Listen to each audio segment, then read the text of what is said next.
আজ বানাবো বাদ দিয়ে দেওয়া কলা দিয়ে পিঠে। এই কলা কেউ খেতে চায় না, একটু বেশি পেকে গেছে, কোথাও একটু কালো হয়ে গেছে, তাই এই কলা কেউ খাবে না। এটা না ফেলে দিয়ে কিছু মুখরোচক বানিয়ে দিলেই সবাই খাবে। তো চলো রান্নাটা কিভাবে করেছে দেখে নাও। প্রথমে নিয়ে নিয়েছি এখানে ময়দা নিয়েছি 500 গ্রাম মতো। নিয়ে নিয়েছি পরিমাণ মতো চিনি, যে যেরকম মিষ্টি খেতে চাইবে সেইভাবে চিনিটা দিবে। এবার কলাগুলোও দিয়ে দিব, দিয়ে অল্প অল্প জল দিয়ে মেখে নিব। নিয়েছি 1 চামচ মতো লবণ আর 1 চামচ মতো নিয়েছি খাবার সোডা, এটাও দিয়ে ভালো করে মেখে নিব। ঢাকা দিয়ে রেখে দিব আধ ঘন্টা মতো। তোমাদের হাতে সময় না থাকলে এমনিই করে নিতে পারবে। দেখো ঢাকা খুলে আরও 2-1 বার মাখিয়ে নিচ্ছি। এবার কড়াই চাপিয়ে সাদা তেল দিয়ে ভেজে নিব।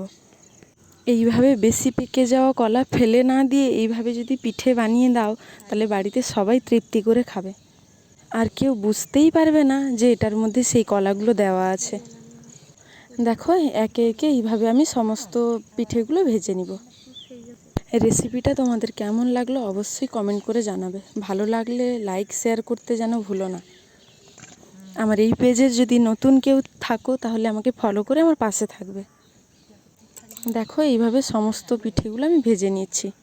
সময় নিয়ে নিয়ে অল্প আঁচে ভাজবো। দেখো কতগুলো ভাজা হয়ে গেল। দেখতে তো বেশ ভালো লাগছে, খেতেও টেস্টি ছিল। তোমরা এইভাবে আগে ঘরে বানিয়েছো নাকি এবার বানাবে, এটাও কমেন্ট করে আমাকে জানাবে। একইভাবে সমস্ত পিঠেগুলো আমার ভাজা হয়ে গেছে। দেখো বাদ দিয়ে দেওয়া কলা দিয়ে গোল গোল ছাকা পিঠে, দেখতে কতটা সুন্দর লাগছে, খেতেও অসাধারণ ছিল। রেসিপিটা কেমন লাগলো অবশ্যই কমেন্টে জানাবে। ভিডিওটা কে কোথা থেকে দেখছো সেটাও কমেন্ট করে জানাতে ভুলো না, তাহলে তোমাদের নাম নিয়ে আমি ধন্যবাদ জানাতে পারবো।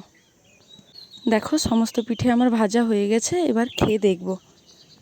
দেখো কতটা নরম হয়েছে। এবার খেয়ে দেখব ভেতরটাও ঠিক করে হয়েছে কিনা। দেখো ভেতরটাও একেবারে ঠিকঠাক করেই হয়েছে, কাঁচা নেই। ভালো লাগলে শেয়ার করতে যেন ভুলো না।